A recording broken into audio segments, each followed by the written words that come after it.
No, you just feel like in your soul you've connected with him. Yeah, we that's why he pulled up. He started licking my hand and shit. You knew what's up. That's my man's. I feel like I've gotten to know you better, Mike.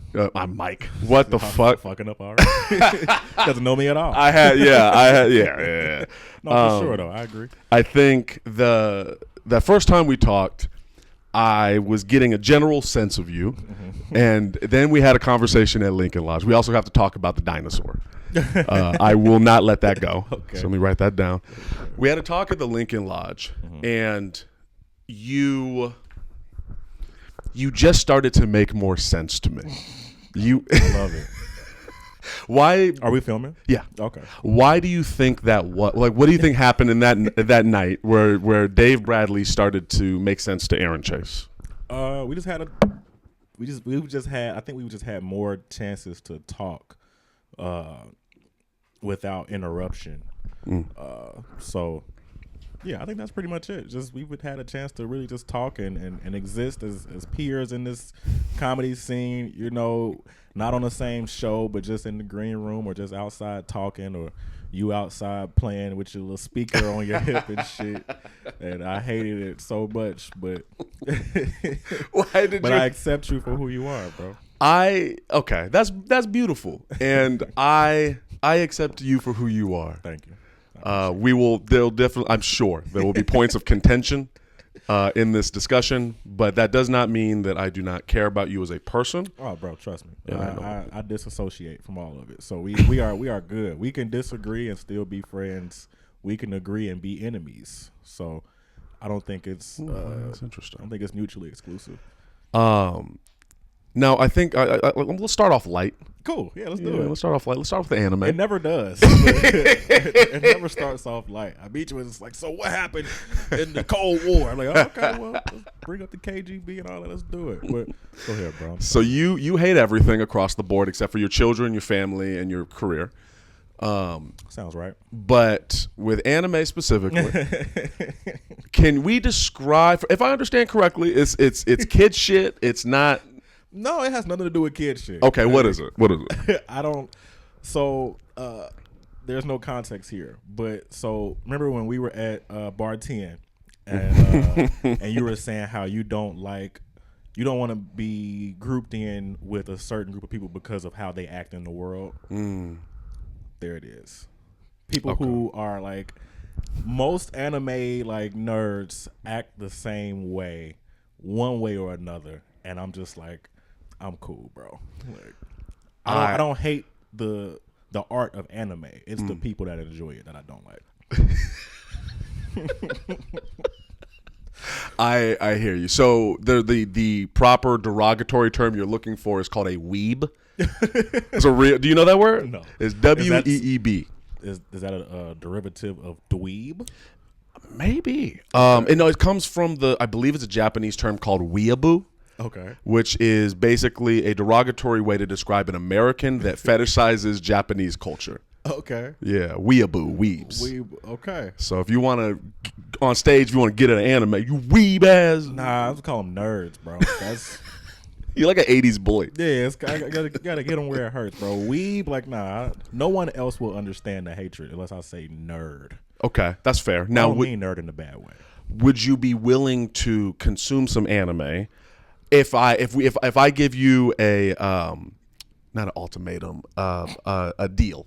Okay. I'll make a deal with you. Okay. Now, for adding context for that Bar 10 discussion, what I was saying about the group I didn't feel comfortable associating with anymore was general Christianity in America. Because of everything you just said in describing anime. I'm willing to make a deal with you. Okay. Because I know you want me to get back into the Bible. I mean, what I want is irrelevant. Oh, Jesus. But go ahead, bro. What I want is not important here. If I give you an anime and then you give me a certain amount of the Bible to read, I'll read that Bible and we'll discuss it. And you watch that anime, we'll discuss that. Is that a willing deal? And then next time you're on the podcast, we will talk about our findings. Is that fair? That's fine. Okay. I'm gonna think about an anime that I think you might enjoy. That's not gonna be too long. Okay. Well, yeah. I mean, yeah, that's cool. Okay.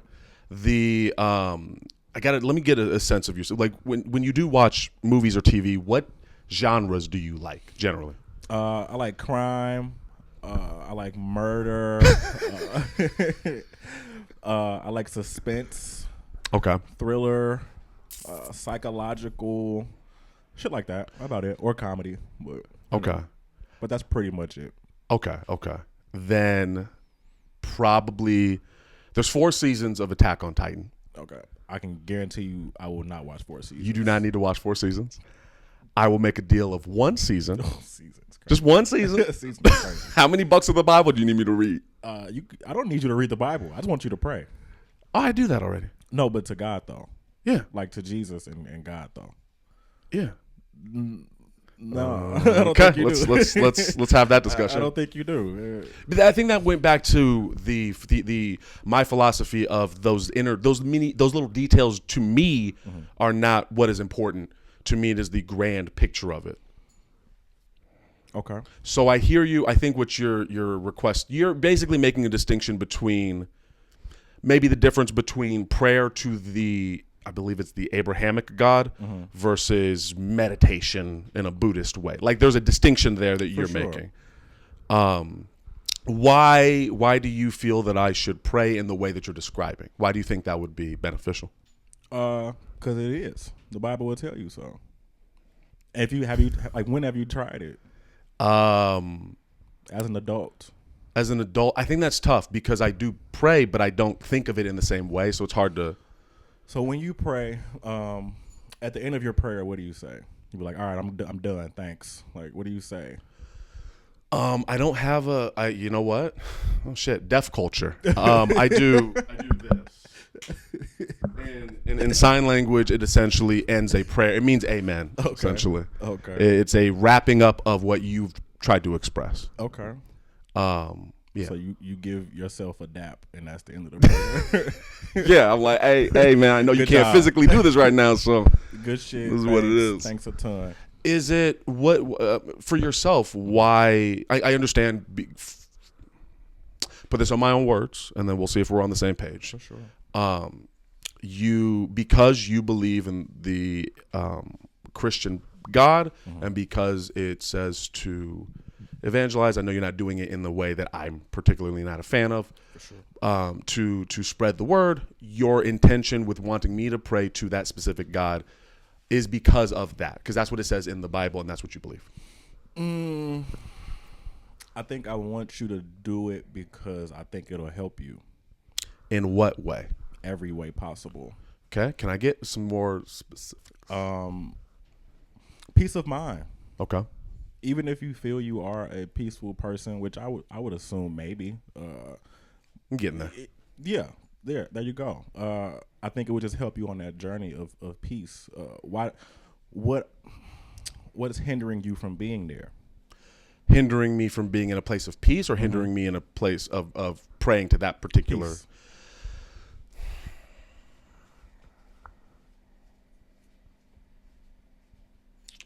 Letting go of the past. I would say in terms of peace, it'd be letting go of the past. It's a mixture of that and how do I put this?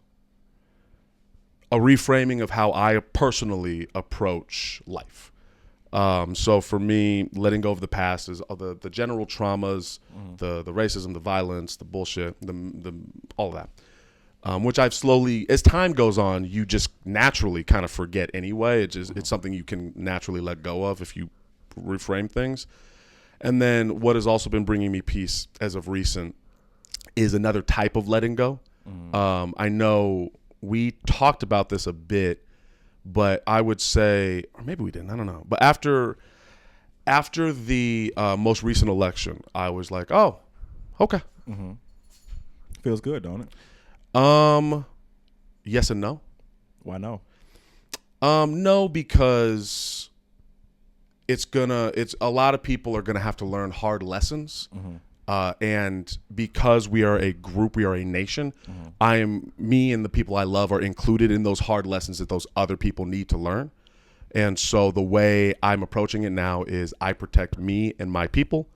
and I will let those people learn those lessons on their own. Okay. So, for example, my job's in jeopardy right now because of, I don't know if you know all the shit's going on with the layoff. My job's in jeopardy. I'm hoping I can eke my way through. But I know that there's a good deal of people in the federal government who voted for Trump who are now surprised that this is happening. And I'm like, okay, well, that is a lesson that you're going to have to learn, and that's your business. I will survive on my own with my people. That's how I look at it. Yeah. For you, what type of letting go? Well, can I even say you let go of anything if you've never held on to anything? Or Yeah, you can say that. You can say so. How does that work exactly for you? Like I said, I disassociate from shit, bro. Things can be and I can be like separately. We all live in our own like lived experience, right? And there's only so much you can control. Yes. So whether the people in that people that you work with voted for red or blue, I think the lessons were going to be learned either way. I disagree with that part. Okay. Because if blue were to take the presidency, then there is a person on the blue side of things to continue to say, well, they're doing this and this and that. Whereas now it's all red. It's the executive, judicial, and other branch. And now it's like, okay, well, you have control. We're doing things the way you want to do them. We'll see how this goes. This is your game now. This is what it is. And we'll see if your way of doing things is the correct way of doing things. Now, I don't want this to be a political conversation. Sure. But do you feel that only the people that voted red are learning lessons here? No. Okay, good. Oh, okay. If I had said yes, what would you have said? I would say I disagree. Oh, why would you have disagreed? Because in order for it to get to this point, there are multiple faults at hand here. I don't want to say faults, but everyone plays a part in all of this, right? Yes. So if the whole thing is red, there's a reason for that. Yeah. Oh yeah. I'm disgusted with the Democratic Party. I'm disgusted with the behavior. But the reason I hold off on I speak to you in good faith, and I hope that you do the same. Yeah, likewise. Yeah. The reason I can feel open saying that to you is because I do believe you when you are speaking genuinely. I've spoken to people that are more conservative, Republican, whatever it is, who I can see it in their eyes and the way they talk about it. There is this constant adjustment to make sure I'm on top, I'm winning, and they're losing. And I'm like, that's not what I'm trying to. I just want to come to an understanding. No, I'm disgusted with both for different reasons. And now I'm just in a place of like, okay, well, I'm focusing on that person and like you, because I like you. That person over there. That person over there. Great person. That great person over there sitting eating chips. Fantastic person. Lovely human being. Wonderful human being. Great soul. He's freaking out because of the vacuum. I was gonna say, somebody doing okay. Someone's vacuuming outside. Yeah, my podcast is not the most. Okay. We can fix that in post. So. You know what? I'm coming to a place of this podcast and artistic, and I want to ask you something artistically speaking, where you're at, where I kind of like the rough edges of my podcast. Angry Aaron. Angry Aaron's here. I love it. It's funny though that you think now is Angry Aaron. Yeah, for sure. But you never thought of me as angry before? No. That's crazy. No. I was way angrier before. But when I say angry, I don't mean like knock shit over angry. I just mean angry in a sense of like you care less. That feels like an antithesis to each other. If you could elaborate. When I say angry, I guess I just mean like you how do I want to word that? When I say angry, I just mean like you're being more of a true, authentic, just you. Yes. So when I say angry, it's just people from the outside might view it as angry, but I feel like you are more at peace. Yes. Yeah, I would say mean so. by angry. I know that's not the Webster definition. Yeah. But yeah, and like the afro and all. Like, I love the afro. Dude. Like I'm a huge fan. Thank you. I made a comedy special back when I had locks, and I was looking through the edit, and it was weird. I'm seeing a different person. It's a different person for sure. When you cut your locks, what was going on? What happened? I was a new father for like maybe like a year. I think my son was like a year when I cut my hair. But I had also got into like a really bad car accident where I lost my car. Well, I was about to lose my car, like my favorite car, meant a lot to me, held it near and dear to my heart. So I just kind of went through like a detachment phase where I'm like, okay, these physical, tangible things that I'm holding on to, I have to let go and see what that does for me. And it's been freeing. So I guess you have to make room for new shit. Yeah. Yeah. And the process, I told you it was from like a mushroom trip and all that. Maybe I didn't tell you that, dude. I don't know. It kind of came full circle. Uh-huh. I did mushrooms back in 2017. Okay. Looked in the mirror and was like, oh, clearly I need to have locks. Okay. And then this is the most liberal conversation of all time. This is like a white lady in Target. She's had this same conversation on the podcast. I can guarantee you. Wait. Why is this liberal? I was like tripping balls one time, and like it just told me to grow locks. Like, I could hear that conversation in Starbucks right now. Well, I'm gonna add my black ass slant to there it, you go. which is that when I looked in the mirror. So growing up, we've had some pretty different upbringings. Growing up, I wasn't even allowed to have hair because it put even bigger target on me. Like I'm already getting fucked with by the cops and all the bullshit. And so when I looked in the mirror, what I had described at the time was I saw a black man, which I was very, very obvious to people, but internally, And then as time went on, I described it as I saw who I was internally as a black man. And then I described it as I kind of saw who I was going to be and become up until that moment where I took the mushrooms again recently. And it was like, oh, this chapter's done. I could just feel like we're done here. Time to move on to the next chapter. And it's scary and it was uncomfortable, but I think that's usually how you know you're going in the right direction. I agree. Yes. Do you feel like you need mushrooms to get there? Yes and no. I'm going to say yes in the sense that it puts you in a position of emotional vulnerability. It opens you up and it forces you to deal with yourself in a way that that your day-to-day experiences don't. That you can look in, what is ego death? You're stripping away a lot of your ego and you have to deal with yourself. I think things like a car crash or life near-death experiences can do that too, but I don't want to nearly die to have that experience. Sure. At the same time, I'm not like doing mushrooms I try to do it like once a year. It's a reset. Okay.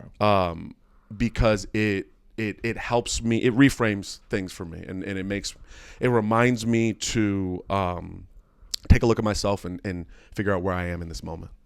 Okay. Artistically, where are you? I know you've done some interviews on TV. Yeah. You seem to be doing a lot more comedy. Your show, Corner Classics, isn't happening right now. Not currently, no. Okay. Where are you in your career and your artistic endeavors right now? I'm just turning up, bro. Just being better. Following God's instructions, following God's plans, and just having that constant communication of this door, that door. You know what I mean, with God, and just going there. I'm very at peace with where I am as far as creatively. This has been a long journey. I think a lot of people would assume this journey has just been a few years, but I've been on this pursuit for maybe 20 years at this point. So I'm at a place of peace now, and I give a lot of that credit to my renewed faith in God. Can we dig into that? Because this is sounding like there was a time. It feels sure. like, yeah. We can elaborate on that. Yeah, no, for sure. I went through a long period of time throughout my like late teens, well, like mid teenage to like early 20s, where I was just like, yeah, I don't know. I wasn't like, no, God isn't real, hell no, but I was just like, I don't know. In an agnostic way, or in Yeah. Okay. No, I was extremely agnostic. I wanted proof. I was a glutton for evidence, if you will. But I realized that all the proof I need is here. So I'm tapped in. When you say all the proof you need is here, what do you mean exactly? God is everywhere. If you open your eyes and receive it, like God is everywhere, and you have everything you need. And I'll tell you the moment that that changed me like completely, and it's gonna sound cliche, but when my son was born, right? Like literally the second he was like earthside, like it was like how you said, like it was like an ego death, and like the mushrooms like kind of fucked you up. You had to like face a whole bunch of shit. I was like, damn, like only God could only be God's doing. Like me and my wife fucking around. Sorry. But like just, you know what I'm saying, doing something that people do, just have like the whole concept of sex and reproduction and all of that, it kind of just, I'm like, what the fuck? Yeah. Like it was, I cried so hard, but this was I feel like one of the only times I've ever cried and it wasn't with intention. Like I wasn't sad and like I wasn't trying to cry. Like I was like, okay, cool. Like, oh damn, this is dope. And like the moment I saw him, like it felt like a switch. Somebody turned on a switch in the back of my head. Was like tears. Let's go. And it was just like the most uncontrollable crying of. I guess you could say it was joy. Obviously, I wasn't angry or sad. But it was just an insane thing to process and to be on that side of it, because the whole incubation process of just being pregnant and like the whole journey, doctor visits and ultrasounds and all of that shit, and to make it to the finish line, for lack of better words, it was just very eye-opening. So something that to continue to find our common ground, when you're in your headspace of I need proof, and realizing that I think you describe it as the proof is all around you. Just look around.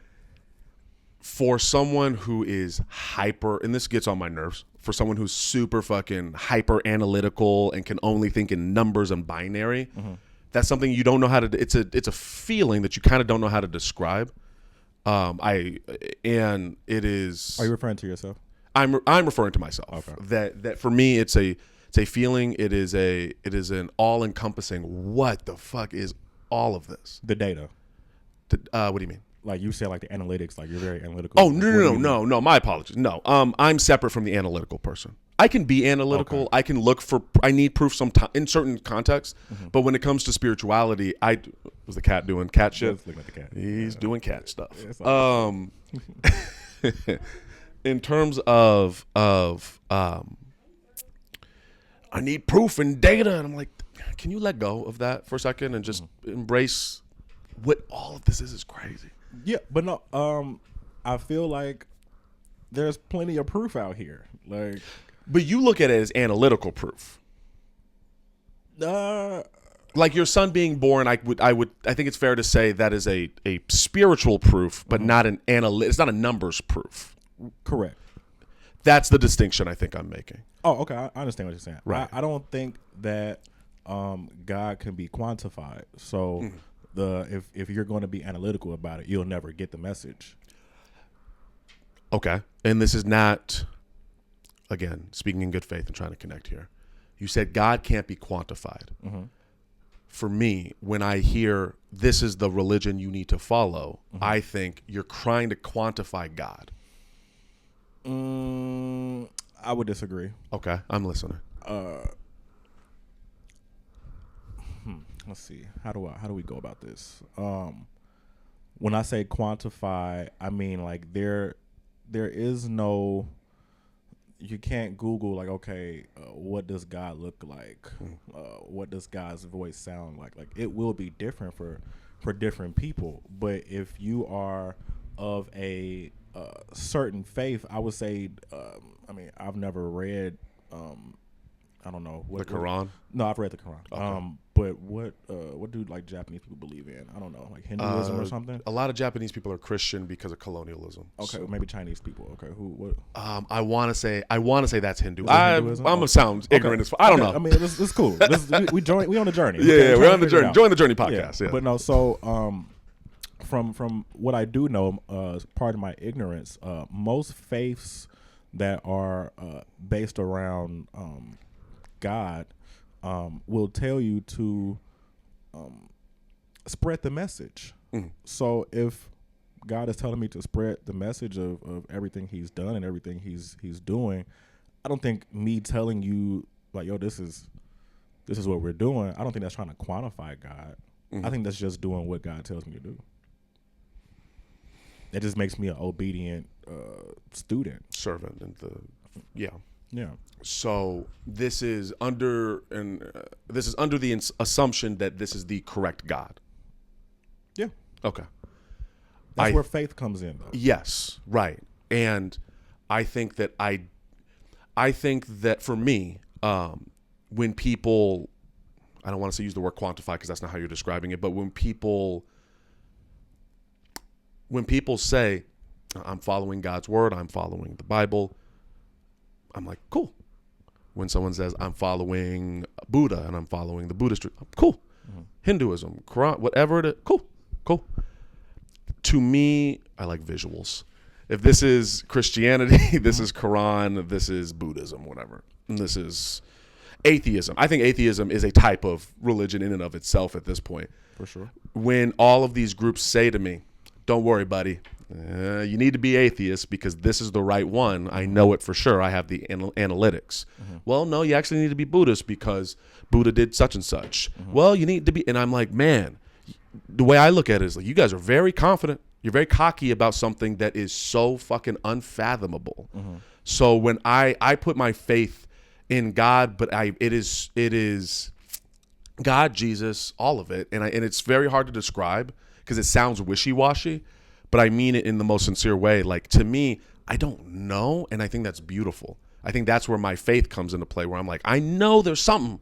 There is something so beyond what I can imagine, and I'm going to let go and trust that it trusts me. I understand. Okay. No, I understand. I think there is a point in time where conviction is necessary, where you have to take a stand. I think my conviction comes, ironically, against evangelism. Okay. Because it is the implication to me that that someone as a human is right about God, and that is to me an insult to God. My conviction for God is to say, hey, buddy, don't fucking speak for God. You're not God. You don't know everything. Neither do I. So let's chill this out a bit. And not you. Right. The people that get aggressive, it's like you are scaring more people away from God than you are helping right now. And that hurts. But I think that there should be room for people to do it wrong. Okay. I don't think that, like, there are people that are Christians that do it wrong. I would agree. There are people that are Muslims and whatever else you can think of that do it wrong. I don't think that the group as a whole should be grouped in because of the people that are doing it incorrectly. So you're joining anime. I see. I would never. you don't have to worry about that. I will never. I would say to that point, I can agree with you, and I think you are doing it correctly. Well, I appreciate that. Yes. Thank you. Because I don't get a sense, and this is going back to just speaking in good faith, I don't get a sense of ill intention. I don't get a sense of manipulation. No. And with people that are doing it, air quotes, wrong, there is this power that they're looking for. There is this, I'm right, and I'm going to make you know I'm right. Yeah. And that is, to me, doing it wrong. I don't think you're doing it wrong. So I have no issue with how you approach evangelism in the sense that I'm talking to you about it. You're not going up to me, hey, buddy, look at this scripture. You're not doing all that shit. And I can appreciate that. Yeah, no, that's not my thing. Like I said earlier, we can disagree and be great friends, and we can agree and be enemies as well. So we can, not us obviously, but like somebody can be doing Christianity wrong, quote unquote, and like I don't want to. Just because they say they're Christians does not mean that they are. Yeah. So when I say like I don't want you to be like, oh no, I don't want to be that, but you're basing it off of people who are probably not Christian, honestly. In their genuine heart, not. Right, in their heart and in their actions. Like, faith is an action term as well. Like what do you believe in? Belief is a active term. So yeah, I don't want you to group in people who are doing it incorrectly when it comes to God. If it comes to something that's like man-made or some stupid shit, then I don't really give a damn. But like, I hate anime, and I hate anime nerds. Like, I think a lot of them are doing it wrong. But that's just it's silly and it's fun. Like, it's not a serious thing. Like, I don't actually hate people who watch anime. It's just fun to make fun of them. But I'm gonna pivot a bit. You were talking about your son and the experience of meeting your son, for lack of a better word. When in that experience, how does it make you view deadbeat dads? They're losers. They're losers. There was this scripture. I'll get it wrong. I always get it wrong, but I want to say it's Luke 12:48. Okay. And the scripture, paraphrasing here, is if you don't know what's right and you do wrong, God will have mercy on you. But if you know what's right and you continue to do wrong, there is no mercy. So what that means to me is if you know you need to take care of your family and you're not, then your life will look like shit.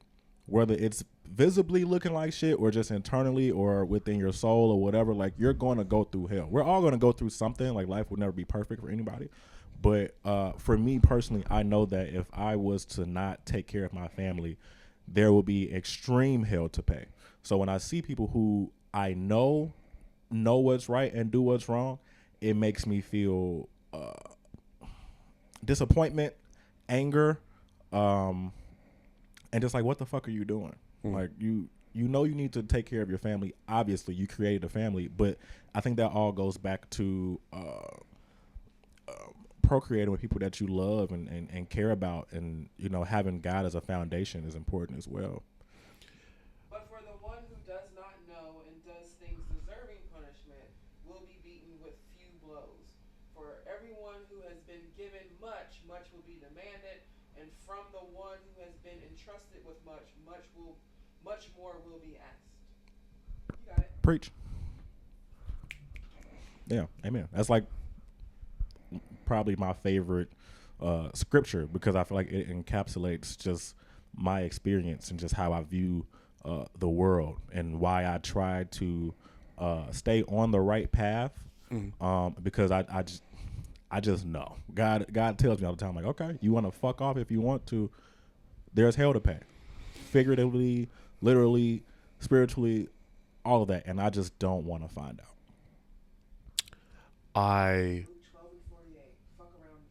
That's it.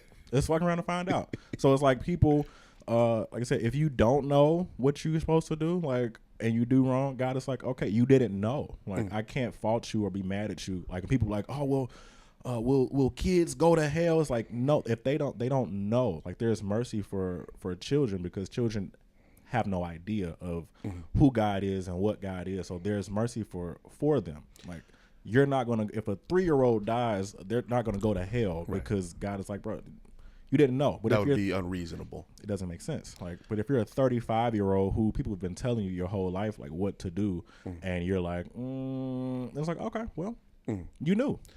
Now, there's I think the natural question to that is, where is the line? When is the moment? But I think that differs for person to person. For sure. But I am curious, do you think there's anybody who is just born wrong or bad? No.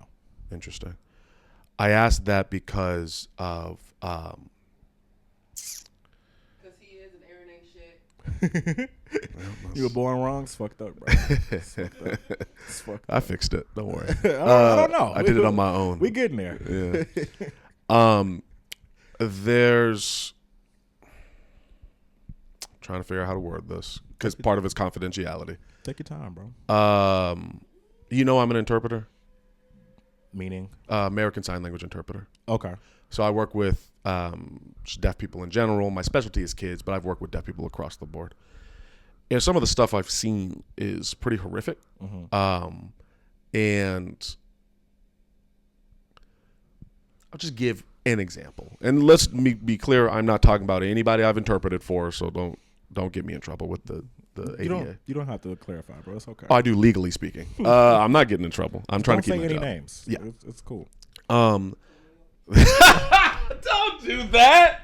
They can't hear me. Don't do. All right, we'll see when I have to re-edit this goddamn.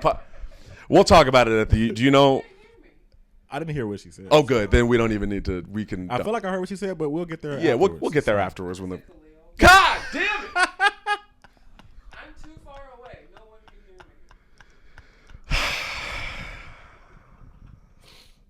hear me. So.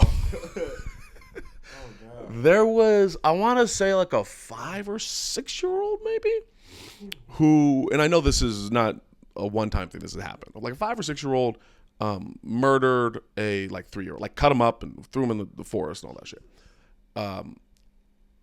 On some level, when I hear that, I'm like, something's off. There is something going on here that is like damn near inhuman. That's not a natural way to do anything. And I wonder to myself, are certain people created to test the world? Is God or Satan or whatever doing something to test people and their resilience, their strength? And I wonder, like, for someone who is like that, 'cause that's like, on one hand, you're a kid and you have no frame of reference for why you would want to do that. On the other hand, you did something wildly adult. So I don't know. I would love your take on that. I do believe in spirits. I do believe spirits. I've seen it many times. I do believe. How much time do we have left on the camera? We're good. At an hour, I have to re-up, so we're at 37 right now. Oh, okay, cool. Yeah, no, I believe in spirits, and I do believe that spirits can get a hold of whoever it catches. So it can be a child. I don't think that child was born evil. I don't think you can be born evil. I think we're all born pure. We're born human. But even at 5, you can know a lot at 5. Yeah, hey, you can clear.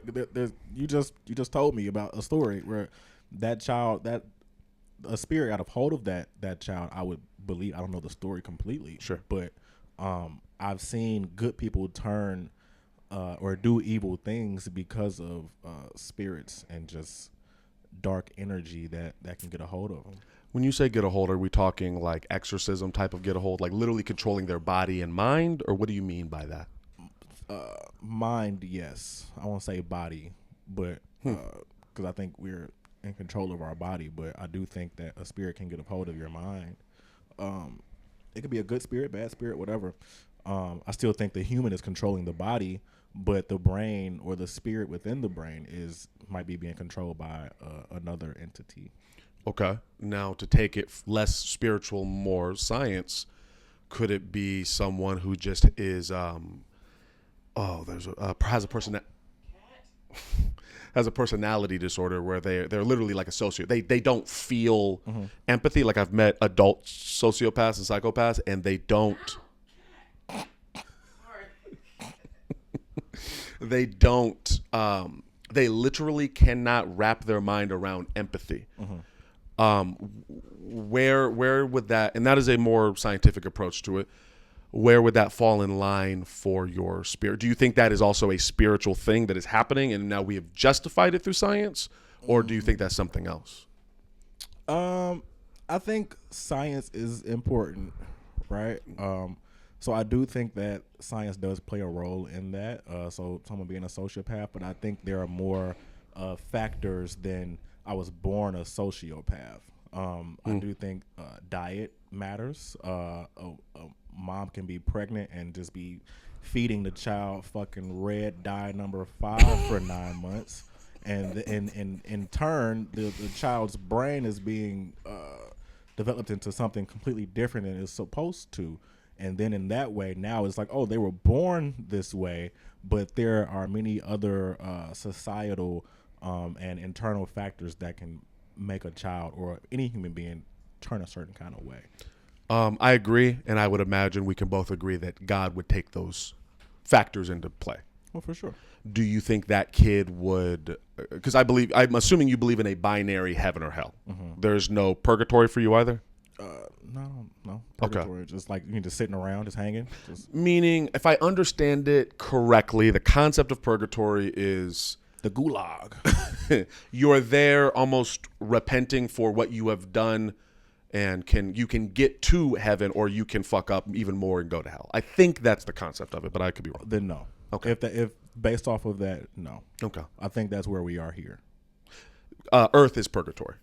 In that concept, for lack of better terms. Yeah. I don't believe Earth is purgatory, but right. I think this is where you make your decisions. I would agree. Once it's done, that's it. Yeah. Were you going to ask me, do I think the kid is going to hell or heaven? Was that what you were about to ask me? No, I got sad because I thought of a friend of mine. Okay, well, I'll give some context to this. Cool, we'll do it. Oh my God, dude! It's going like beep. Every time I was this podcast, was it beep? Could it have been beep? I'm guessing you're hearing the name at this point. Oh, I've heard it. Oh yeah. Okay, we'll discuss. That's why I'm laughing so hard. It's funny.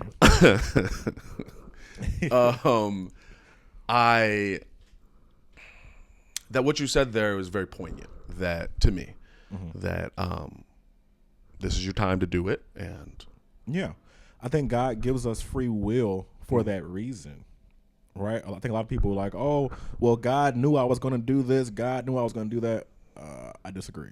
I think God is like, hey, I gave you free will to make your own decisions. Come on. I will say, though, no, God is omnipotent and outside of time. So I would imagine God knows what you're going to do because he is God, but it is not puppeting what you're going to do. Just knows because he's God, I'd imagine.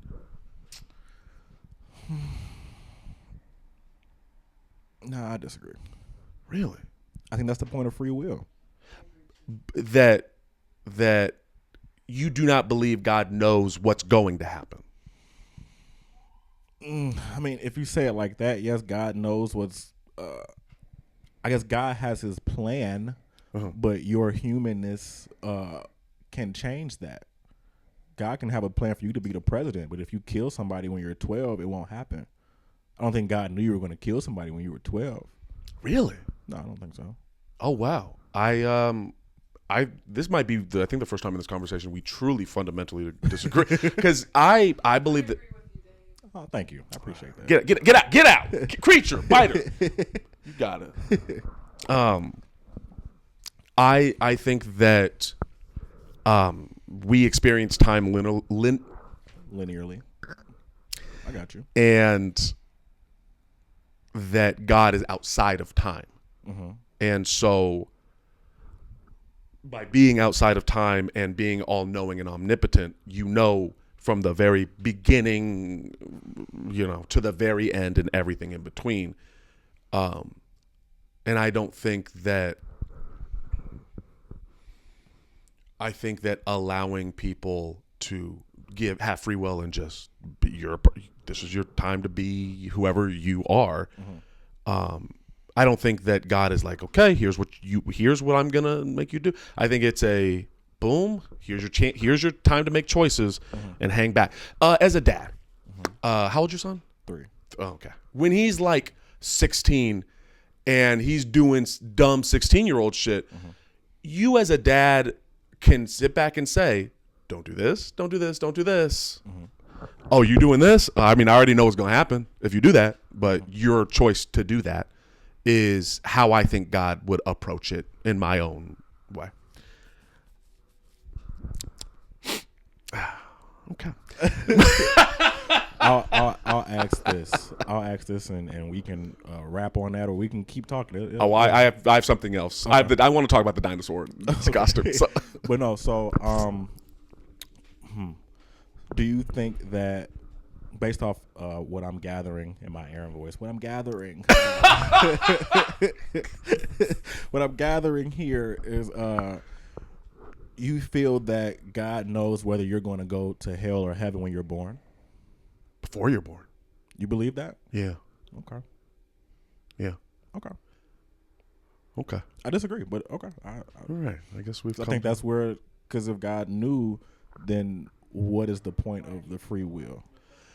I don't know, and I think that's God's plan. Fair enough. Okay. And you know where you can find an answer? I already said, look, I already made the deal with you. I'm gonna read the Bible, and you're gonna watch the first season of Attack on Titan. Like I said, I don't need you to read the Bible, bro. I just want you to pray to God and Jesus. Yeah, but that's not fun. You don't need to be fun. No, that doesn't need to be fun. You think anime is gonna be fun for me? No. It might. It's gonna be fucking dubbed in a different language. Do you think I want to watch that shit? No. Okay. I don't watch cartoons. Okay. Dying over here. I need water. I'm a watch cartoons. I watch the Boondocks is the only anime I give a fuck about, and you see why that makes me angry, because the fucking anime nerds never want to give it credit for being an anime, and that's why I'm like, fuck y'all. And what they call it, Shampoo, some shit. Samurai Champloo. Yeah, fuck them. Fuck Full Metal Alchemist. Fuck him. Fuck Death Note. Who else? Fuck it, Samurai Jack. Fuck him too. I'm running out of shit. Why is the Boondocks get a pass? Because that shit was dope. What if you find something else that's dope? I might not give it time. If Boondocks came out right now, I would not watch it. That's wild. I'm honest though. That's fine, but I mean, I think Boondocks probably got a pass because it's black and it's very obviously black. Yeah, and I was also like 9 when it came out, so it was a dope cartoon. I'm like, yo, this is dope. And as an adult, I can appreciate what it really was, even if I missed things as a child. But now, if my almost 30-year-old self was like, yo, there's a new cartoon out that's pretty dope, would I watch it? I doubt it. I suppose I hope that you are open-minded enough to be willing to take in something that could be very special to you. I'm not always. I'm not a very open-minded person. I know. I'm very closed-minded. I like what I like. I don't really try different things. We've had this conversation because we're both conservative. Remember? I'm taking the hat from you. Remember? We're both conservative people. Remember? And our lovely guest in the room agreed. Yeah, remember? I'm gonna take a pause on this because I want to talk about the other thing, and we might come back to that if I'm not annoyed enough. We're going back to it. We gotta let the people know. How long ago was the dinosaur outfit? That was like a month ago, maybe. This is February. It had to be January, so okay. I would say close to 2 months at this point. About 2 months. Early January. A little bit of context before we start this story, for sure. And one of the things I have said that I've given up on white people many a time in my years. I'm in a new form of giving up on white people, okay. I would say. Okay. Which is I no longer want to give them any energy at all. Okay. Because I'm busy. Are these American white people you mean? Yes. Okay. And so it's a mixture of not giving them any energy, living in myself, my truth, and so on and so forth. And my existence, how I live. Yeah. And I would argue that's very liberal on your end, by the way. You're living in your own truth. That's liberal to you? My truth? Your truth? I would never say that. Yeah, but that's what you're living. You're living in your truth. Living in my truth. This is me. But I'm just me. I'm just being me. And Angry Aaron. Yeah. And enjoying my space around other black people. That's good. And coming here, the past, like when I first moved here, it was uncomfortable being around predominantly black people because I'm just not used to it. It's a different energy. Yeah. And then, do you hate it yet? Sometimes. To be honest, bro. There we go. Sometimes. There it is. Live your truth. Sometimes. I think that there's stuff that I love and that I have so much appreciation for. Of course. And there's stuff that I'm like, man, can you guys not do that, please? What do you hate? See. What do I hate? There we go. What do I hate? Yeah. Because you're on the red line too, right? Yeah. Yeah. So I'm like, that's. I don't know how you're gonna feel about this one actually. Trust me. Okay. Trust I me. hate the homophobia. Okay. I hate the homophobia. I hate that everything is no homo and I can't say like I can't say, man, that's a really dope outfit. Man, nigga, that's gay, bro. We can't be out. You can say that. That's gay, bro. That's gay. You can say that, but if you were to say to me, hey, bro, put that on me, I'm like, hey, bro, chill out. Okay? Why? Relax. Because that's gay. Why? Why? But it's not like literally like gay never meant like no. Gay. You want my truth or no? Let's speak your truth, Dave. Gay in black culture, at least here, never meant like, oh, you fuck dudes. Okay. It just meant like, bro, like that's fucking gay, bro. Like, what does that chill, mean, bro? Like, chill, bro. Why are you doing that? Why are you saying like, why are you fucking shoving pickles down your mouth, bro? Like, relax. What if you like pickles? Not that much, bro. Why? Chill. Cause why? Why is it bad though? Because that's gay. Why is that bad? Because we don't like it. Why don't you like it? Because it's gay. Why is it gay? You see what I'm saying? This is it's fun. You're asking me one of the things I hate. That I sincerely hate that because. But why do you think that's homophobia though? If I think, like I said, the basis isn't like, oh, I don't like you because you sleep with men. I think that it is rooted in homophobia. Mm-hmm. I think that where that is coming from is homophobia, and then there's layers and layers, and now on the surface we've made it fun and cute, and it's funny, mm-hmm. but the root of that is homophobia. For example, I was at I'm not gonna say the host of the mic because she had nothing. Whoa, shit! What are you doing? Why is he acting like the cat isn't here? Like, what, I don't know what he's doing. It's gonna be a shotgun or something. What up, Joe? What's up, creature? Did you declaw the cat? No. Oh, okay. No, clearly that's why I kept saying ow. He bites. It's a girl now? No, it's a boy. You thought you said she bites. He bites. He okay. bites. I'm like, no, it's a girl. Okay. There you go. Speak for yourself. I was speak your truth, creature. I was at an open mic, black open mic, and I was with Sheldon. And what day of the week was it? Tuesday. Okay, cool. So you know where it is then. I don't. Oh, really? Okay. Oh, okay. I don't leave the house for real, bro. Well, we're at this open mic, and Sheldon's going over all the things I can't say because of Chicago slang. Mm-hmm. And then I was saying something like, okay, well, can I say this? Can I say, and we're joking, whatever. And then I say, can I say something like, man, you look really handsome today? And this dude from the side, no, nigga, you can't say that though. And I'm like, whoa, why? And then I was like, okay, can I say, and I'm fucking with him now. Mm-hmm. And I'm like, well, can I say, oh, you have a beautiful soul. Can I say that? No, nigga, you can't, that's gay, bro, that's gay. And he's not doing it the way you're doing it. Because I know you're fucking around. On some level. Yeah. He's very genuine. Like, you cannot say that because that is a homosexual thing to say. And in my head, I'm like, what the fuck is gay about saying, first off, it doesn't matter if it's gay or not, but what the fuck is gay about saying, oh man, you got a beautiful soul? That's like a nice compliment, and I mean it sincerely. There's nothing wrong with it inherently. But I mean, if someone's not comfortable with you using that terminology with them, I don't think that should be a problem. In the same way that if I'm uncomfortable with someone saying faggot, that should not be a problem, right? I should be able to say, stop fucking doing that. Sure. So my thing is, one second. My thing is, I mean, if you're asking, if the point of the question is to say, like, what is it that you don't like? That's something I don't like. That's something that is annoying to me, is ignorant as fuck, and I just don't like it. And I'm not a fan of ignorance. You left a comment under my post. Oh, handsome young man? Yeah. I couldn't do nothing but laugh because I knew what you were doing. Yeah. I also don't take shit too seriously. Yeah. But I'm just like, pause, bro. Like, just say pause, bro. It's okay. It's okay to just say pause, man. I would say that between you and I, there's a rapport and there's an understanding. Mm-hmm. And I understand why you were fucking with me in that way and vice versa. Mm-hmm. When I'm speaking, if you're asking me about the black community as a whole, that is a thing that I see consistently that is just annoying to me. Is that it?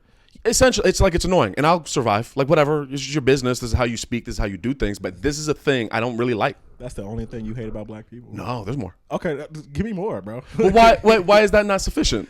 Because there's more. Sure. So that's why. It's because you're not giving me the truth. You're giving me partial truth. What do you mean? You said there's more. Yeah. So giving me less wouldn't be sufficient. Sure. Let's see. I have mixed feelings about this. I wasn't even thinking about that, actually. We can get into that too. Light skin versus dark skin. Can't we? I would call it like frat hazing almost. This feeling, this thing of like, now I know you signed up second on the list, but we just gonna jump all over the place and make you not know when the fuck you. And on some part of it is because this is what I love about it. Is part of it is like, it's the host show. They can do what the fuck they want, and they're trying to curate a good show. Because in the South Side and West Side, people are paying tickets sometimes for open mics. Yeah. So they're trying to make sure that the show is of quality, and they're putting up what they think is going to create the best quality. Mm-hmm. And the other part of it is fucking with you. Mm-hmm. And part of it I get. Part of it is your resilience, and are you able to deal with the bullshit, and do you care about this that much? Mm-hmm. And the other part of it is high school, and the other part of it's ego that I'm not a fan of. The light skin, dark skin stuff is strange to me because where I'm from, you're just black. Mm-hmm. So when I came out here and like, bro, you light skin, I'm like, what? Okay, I guess that's how you feel. Yeah. And I know that comes from history and there's a lot of context there, but it's silly to me, and I think it continues to divide us more. What else? I don't like. Yeah, that shit I don't like. I'm giving you all. You wanted it. You wanted it. I'm listening. I haven't said a word. There's what else? I'm receiving right now. So. Yes, you're receiving my truth. Pause as the kids say. So you can receive my truth. That's not where it stops. That's where the reception stops. Yes. Okay, you can receive truth. Mm-hmm. But I'm not giving you anything. You're not gonna. No. So you can receive. I can't be given. You get. Okay. What else do I not like? Hate. Clearly, you like playing loud music out loud. I hate that. I hate that. Why do you hate that, man? Why do you hate it? It's just like, why? It's fun. For who? Me. It's not enough for me. I'm sorry. It's fun for me. It's not good enough for me. Get headphones. Headphones are just as fun. Nah, it's different. Headphones are just as fun. You can literally hear the music better in headphones. Nah. Yeah. I need everybody to know. Yeah. See? That's that bullshit. What else do I not like? I'm a punctual person. Mm-hmm. I don't believe in CPT. You just late. Mm-hmm. In fact, if there was one thing of all of the things I've listed, that's probably the one that I sincerely hate. I hate the lack of punctuality. That shit annoys me. But I think that's just how I was raised. My mom was like, if you are on time, you are late. My principal used to say that all the time back in high school. Like before school, like if you're on time, if you're on time, you're late. If you're early, you're on time. That shit. Well, they never said that part because they would have lost half the population of the school. So, but for example, I appreciate that when you said I'm gonna be here at 1, you were here at like 1:01. Yeah, and for me, I felt bad too. Are you serious? Yeah, it was a little bit. Wow, well, that's appreciated. I like to be a man of my word, but I'm also I like being on time for things I care about or things that I want to do. Anything else, I don't believe time matters. Let me explain. Okay. So I go to physical therapy.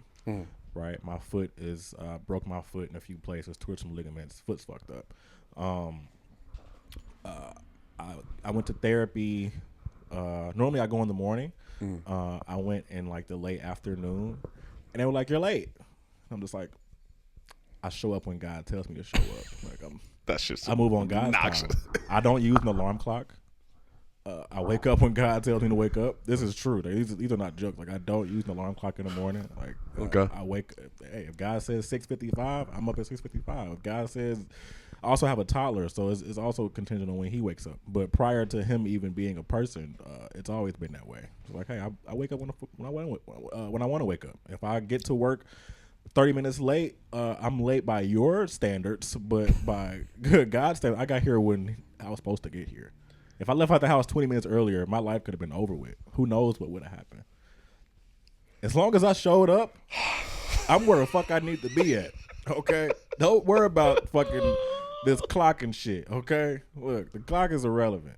If I got here at 1:05, then that's when the fuck I was supposed to be here, okay? Like, if I stopped and was like, I'm just going to fucking trick around and go grab some coffee and get some lunch and all that other bullshit, then that's a different thing. That's intentionally being late. Okay. But if I'm just some fucking shit, okay, it's traffic on the expressway. I'm not rushing, bro. Like, it's cool. I'm going to get here. I would say you added a caveat there that I take into consideration with what you just said. What was the caveat? The caveat was if you out there fucking around and... Yeah, because now you're just being inconsiderate. Right. That's a different thing. That's my thing about time. It's a respect thing to me. Mm-hmm. I have other shit I need to do. For sure. I've allotted time for this to happen. And I mean, the amount of comedians that have just, and you want to talk about hate. I brought some trauma there. Oh, let's connect on this hate. We are not, this is the thing that blows my mind. When comics are consistently late, it's crazy to me because we're not musicians. You didn't have to unpack drums and do all the. It's just you and a microphone. Show up. You just show up on time, please. Yeah. I don't like. Like I said, I'm a punctual person unless it's something that's like irrelevant or not important to me. But like if there's a show and like we agree on a time, then I'm very punctual in that matter. And if someone's not, I'm like, okay, I'll probably never work with you again. I'm very cutthroat in that matter. Like I won't curse you out or yell at you or whatever, but I'm like, okay, duly noted. Boom. Yeah. You show up late to shit. Like we were supposed to meet at 1. Say I got here at 2:30 or at 12:55. I text you like, hey man, or not even 12:55. Say I text you at 1 o'clock when I was supposed to be here. I was like, hey man, sorry, my fucking squirrel got into a car accident yesterday. I've been just trying to process it. I'm just like, bro, fuck you and everything you believe in, and we'll probably never work again. The amount of times that's happened. I know. Yeah. This is why a lot of the comedy scene does not know me because I just know these people and just how they are, and I'm just like, I would rather stay at home and twiddle my fucking toes and yell at my son. How do you twiddle your toes? Fucking, with your toes and shit. Oh, bro. I do my thumb. That's interesting. You don't fucking move your toes, bro? Like, I don't saw Kill Bill, bro? Wiggle your big toe. No, my toes are stationary. I ain't on that gay shit with your toes wiggling around now. Now, if we twiddle them together, that would be gay. Is that gay? That's very gay. Yes. No. What if we twiddle thumbs together? No, that's gay too. Interesting. Twiddling together is we can't twiddle together. Cannot. Can we? Yeah, I'm tired of the bit. So. So back to the dinosaur. So for some context, that was what was in my head. Was I'm just gonna be me. I forgot we were there. But yeah. I'm being me. I'm hanging around. I came to Kyrie's show, so it's just niggering all through Lincoln Lodge, which I love, by the way. Niggerification of America. Yes. Ooh. If you want to get into that, we can. We can. It's cool. After this. Yeah, let me write that down. Niggerification. Put the R on there too. Yeah. But I was having a grand old time. Yeah. Because I finally hit a space of, when we've discussed this earlier, the peace, comfort, and it is very easy to move. Moving in black spaces when you are not at peace with yourself is an incredibly uncomfortable experience. For sure. Which is something I love about the black community is you will not let you be not you. Mm-hmm. And if you're not you, well, then you're not gonna have a good time. Yeah. So we're doing it. We're hanging out, and we're outside the Lincoln Lodge. And the moment to me the craziness started was that one guy with the Puerto Rican Dominican shit. Can you break down your perspective of all of that? Okay, so we're at the Lincoln Lodge. We're having this conversation in the green room or whatever, right? Just me and you just have, whenever we see each other, we end up having some introspective ass conversation, which is, I enjoy it. But so we leave.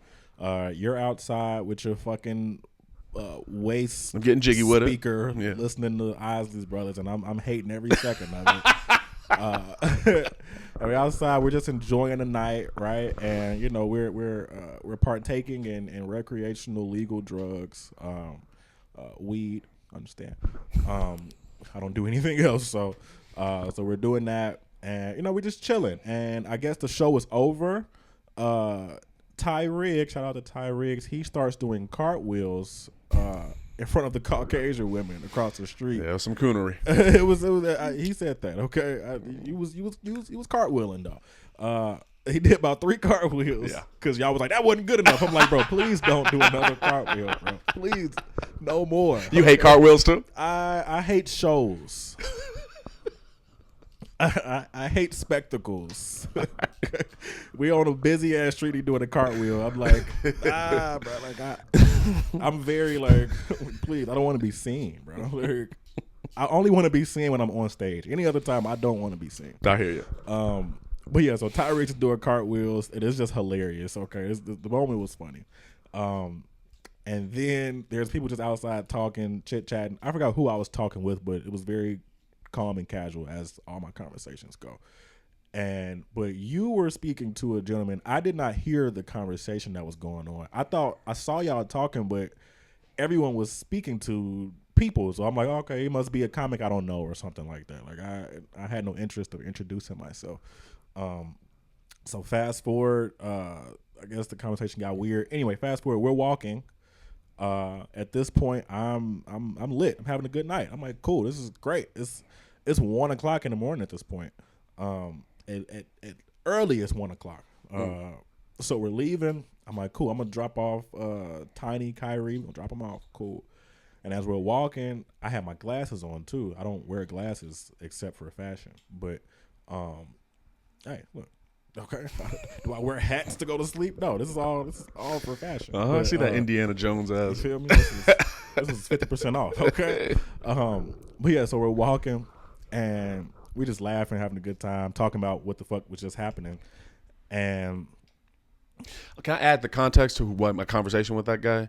He was yelling about Puerto Ricans or Dominicans or something, and yelling about how I could be one of them. He was talking to Kyrie. All right.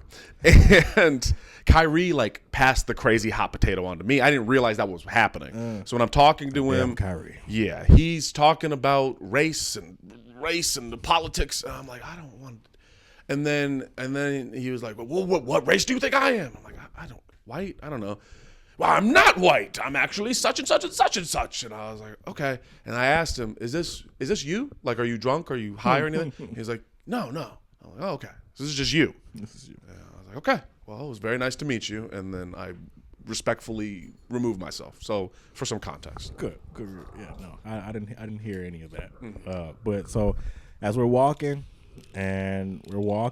laughing, joking, having a good time, I'm looking through my glasses and I see something like moving like in my peripheral, like whatever's in between your normal vision and your peripheral, like whatever's in the middle of that. Okay. Right? I just see, and it looks like a tree, like leaves blowing like by a light pole. Right. It seems like it's windy as fuck, like the tree, like the leaves are just blowing, right? And I'm like, yo, what the fuck am I looking at? Like, I literally said this out loud. I said, what the fuck am I looking at? And I took my glasses off, and lo and behold, it's fucking Bitty Bop or whatever the fuck her name was from Barney, the fucking dinosaur, the green one, hanging from a construction site. And I'm just like, yo, what the fuck is going on here, okay?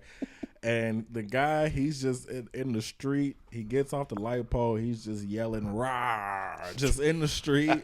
And I'm just like, yo, what the fuck is going on?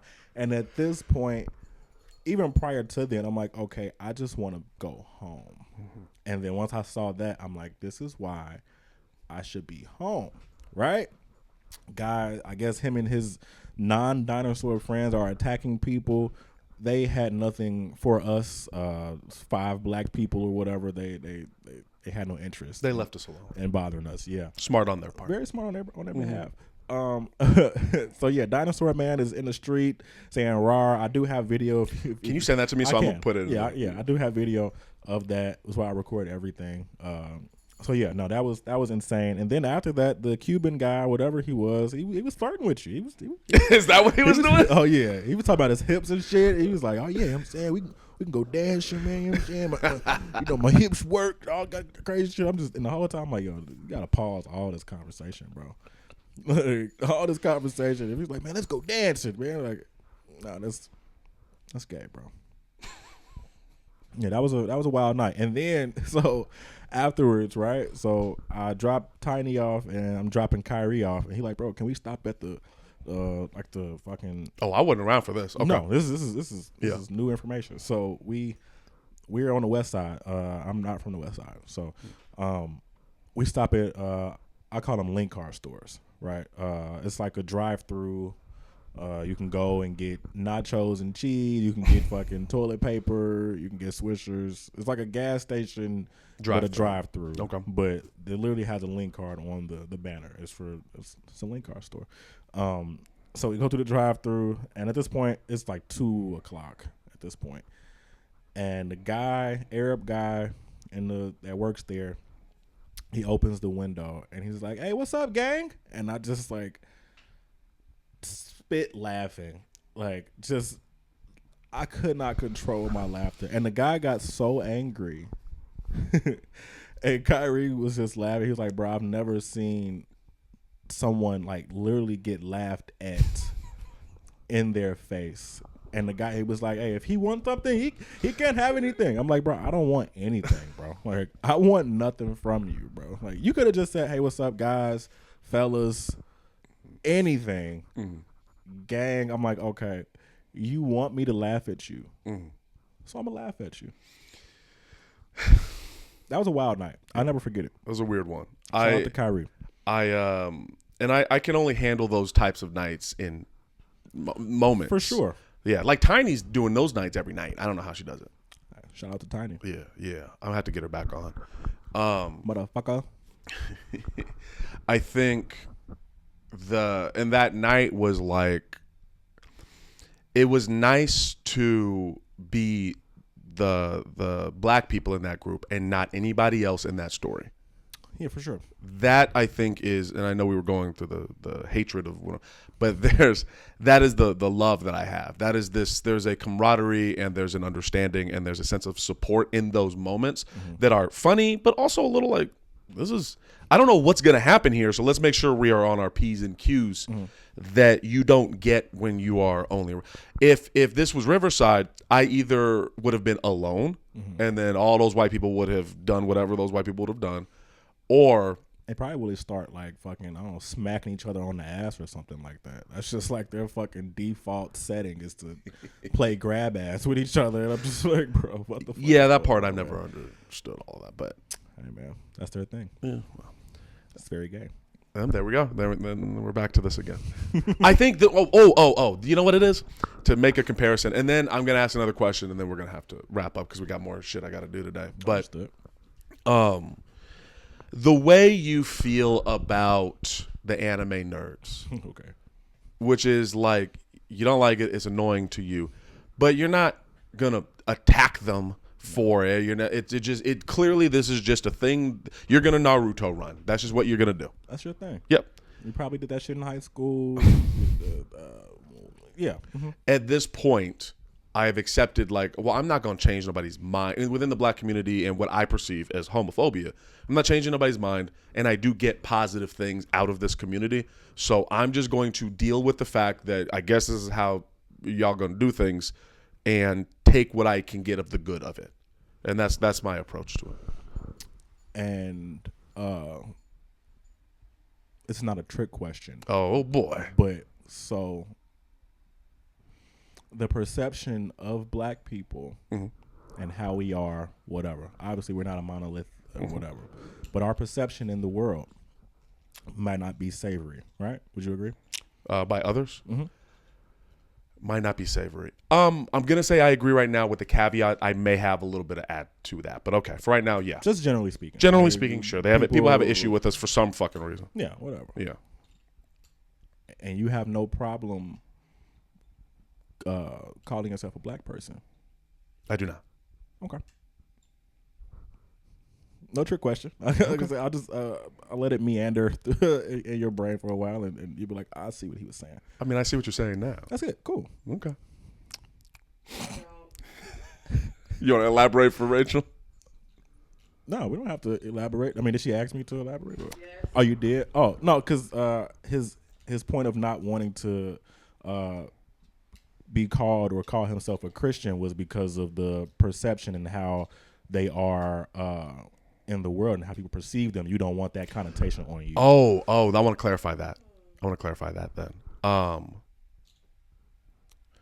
I don't want to associate with behavior that I feel is immoral and does not match my morals and ethics. When we were saying earlier that those people aren't really Christians, the ones that do that, they tend to be the loudest, and they are the ones that are at the moment representing Christianity in this country. And that's very sad because you're not loud, right? Nobody's going to be like, "Oh, that's Dave Bradley, the Christian." They just you're Dave Bradley and you are Christian. I have no problem with talking with you, associating with you and all that. But I'm not, it goes against my morals. I cannot, what's a good example? God damn. Do you see what I'm saying? I see what you're saying. Okay. The baby with the bathwater, essentially. Throwing out all of it because of some of it. Yes. Yeah, I guess you could say that, but it's just like you being a Christian and I'll just throw out who's the vice president right now? Right now, JD Vance. Yeah. Well, yeah, Elon. Elon Musk is the dictator right now, really, but yeah. So say Elon was like, "Hey, I'm Christian." That has nothing to do with me. And how people might perceive him and like none of that has anything to do with me. Like you were saying, you were listening to Kirk Franklin earlier. I'm like, nah, I'm cool, bro. Like he was like, we could play some Kirk Franklin. I'm cool, bro. Like that has nothing to do with you. It has nothing to do with me and my belief in God and my conviction in who God is and what God does.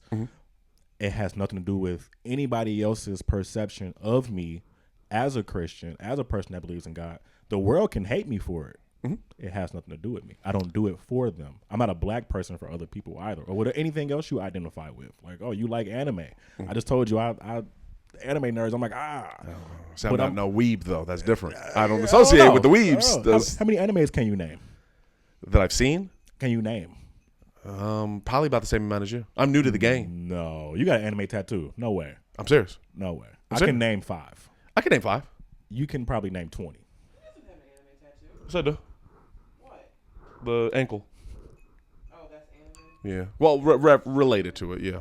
But yeah, so I'm just saying, bro, I don't want you to allow the outside perception of who you are as a person or what you might genuinely believe in affect you in a way that you're like, oh no, I don't want that name or that claim on me because of how you view people who are doing it in a way that you don't agree with.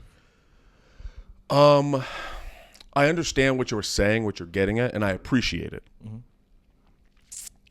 I'm trying to find a good enough example to maybe get us on the same page with it. Okay. You go to church. Do you go to the same church like consistently? Pretty much. Okay. And I don't go every week though. Gotcha. I don't go every week, or it might not be every other week. Like I go though. So yeah. You have like you don't go to Comedy Bar every week, but that is a place you'll. Oh, we didn't even. Let's not. I want to do it though. Do you? I do want to do it. All right. Before we do it, we'll wrap this up, and then we'll do that, and then I'll ask the last question. For sure. It's gonna be the longest episode ever. It's great. There are certain churches that are like specifically like LGBTQ Christian churches. Okay. I'd assume that you generally would probably not go there because you don't want to be associated with. It's Christian, but it's like I don't. You're not walking in there being like, yeah, let me tag the rainbow Christian church, and I want everybody. Let's take pictures, guy. And you got niggas with lipstick and wigs, and yeah, man, this is my thing. For sure. It's like this is Christian, but this isn't your. Like you don't want to associate it with it because that's not value. That from what I gather of your values, that doesn't match your values.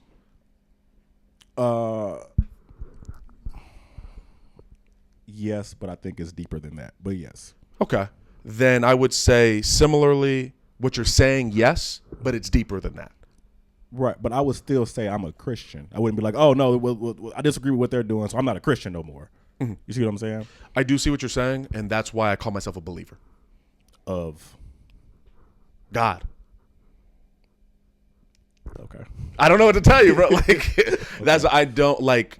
It's there's a line in the sand for me, and I think you can understand and respect that it's my morals and my ethics. I cannot. And maybe if I change my mind, who knows? Maybe I'll change my mind. Maybe something will change later. do you believe in Jesus Christ? Yeah.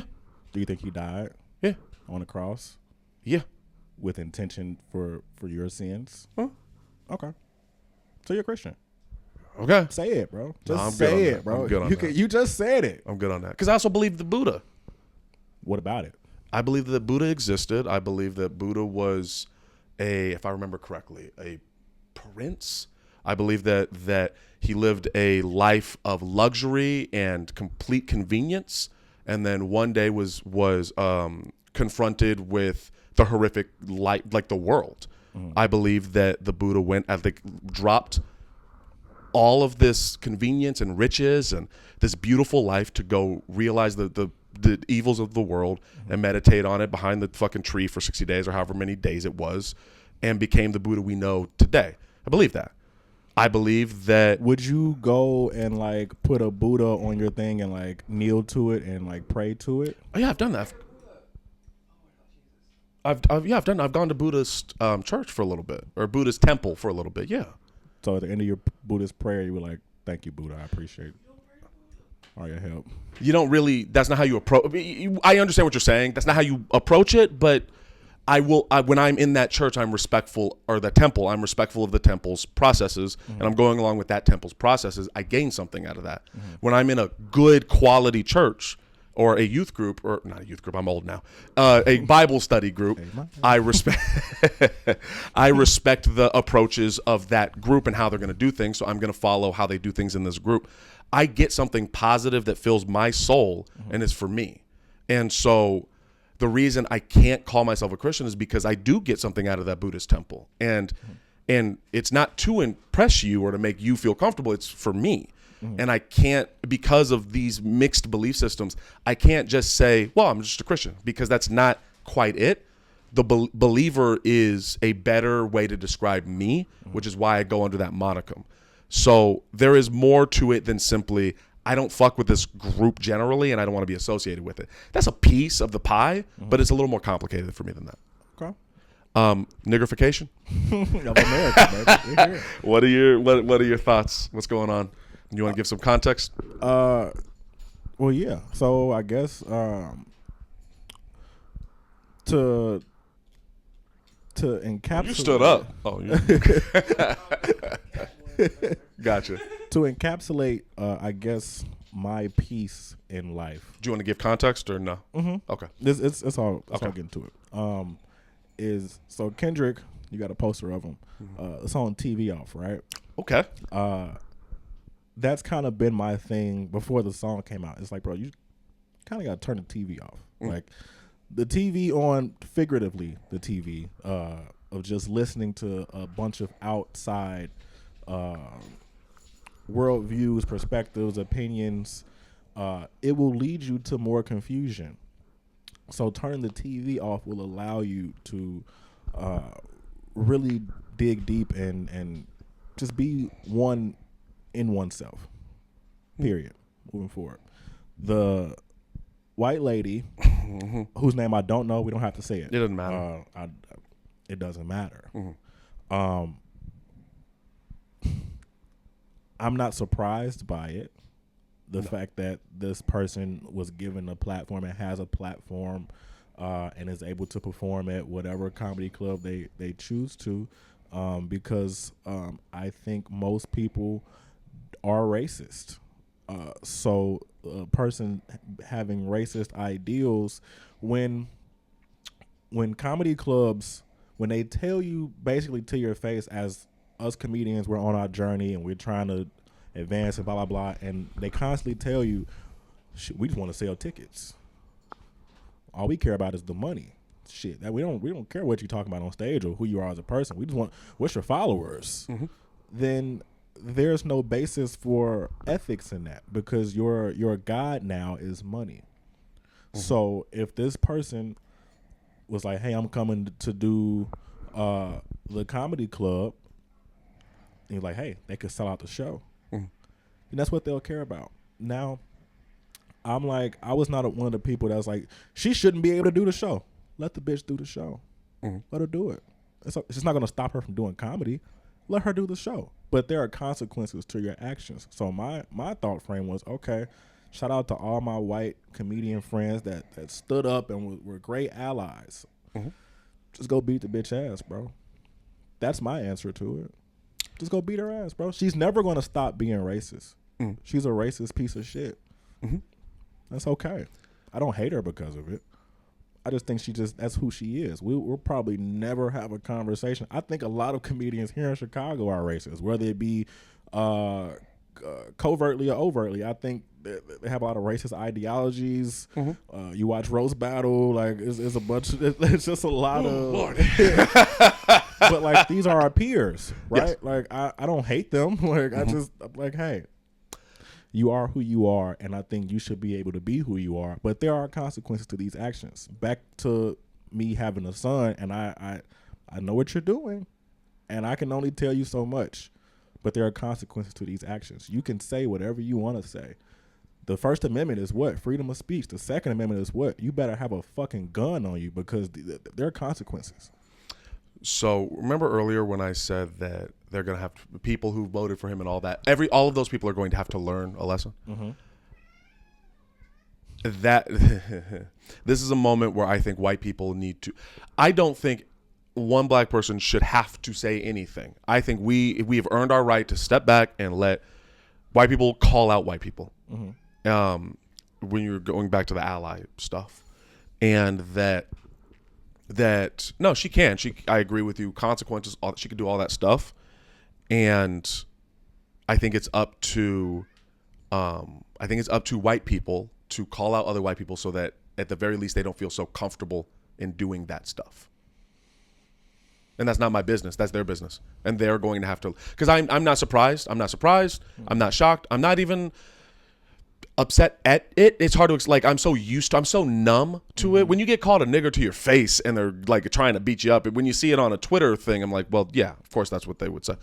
So this is on white people to suss this out themselves. I'm tired of trying to explain it. I'm good, and we'll see if you guys learn a lesson. You guys meaning them.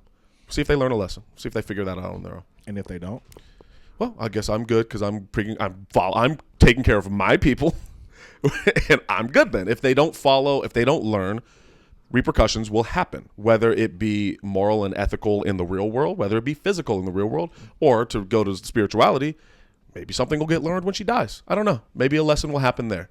But it is not my job or responsibility to teach these people these lessons. I've tried. They don't listen. And if they're not going to listen, then I'm good. I'm tired. Angry Aaron. Oh, is that Angry Aaron? It's Angry Aaron. I love it. Okay. Angry Aaron is truthful Aaron. Do you agree with what I'm Angry Aaron, or do you disagree with Angry Aaron?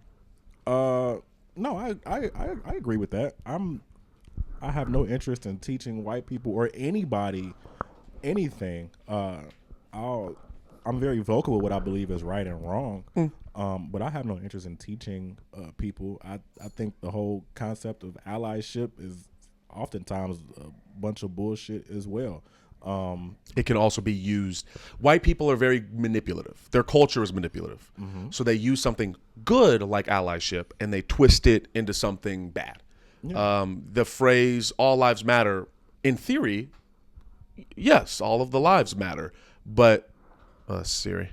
But she heard "all lives matter" and turned on. It's crazy. But white people and their culture is about, part of their culture is manipulation of words and concepts. That's how they take over things. They're very good at it, I must admit.